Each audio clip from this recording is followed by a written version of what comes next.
पंतप्रधान नरेंद्र मोदी यांच्या परदेश दौऱ्यांवर आणि भारताच्या परराष्ट्र धोरणावर वंचित बहुजन आघाडीचे अध्यक्ष प्रकाश आंबेडकर यांनी पत्रकार परिषदेत गंभीर आरोप केले आहेत.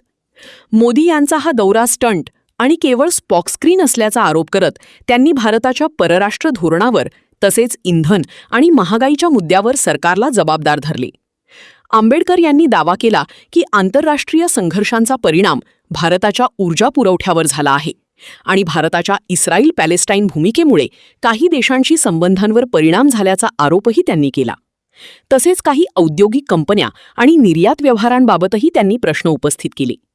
इस्रायलला संबंधित मिलिटरी ग्रेड साहित्य पाठवले जात असल्याचा, तसेच काही जहाजे आणि कंपन्यांशी संबंधित आंतरराष्ट्रीय घडामोडींवर गंभीर आरोप करण्यात आले. या सर्व प्रकरणांवर पंतप्रधानांनी देशाला उत्तर द्यावे अशी मागणी त्यांनी केली.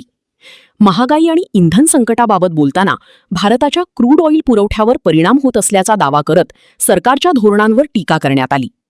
तसेच तरुणांमधील असंतोष, न्यायव्यवस्थेशी संबंधित वक्तव्ये आणि सार्वजनिक भाषेवरही त्यांनी प्रतिक्रिया दिली. तरुणांचा संताप वाढत असून त्याचा उद्रेक दिसत आहे, असेही त्यांनी नमूद केले.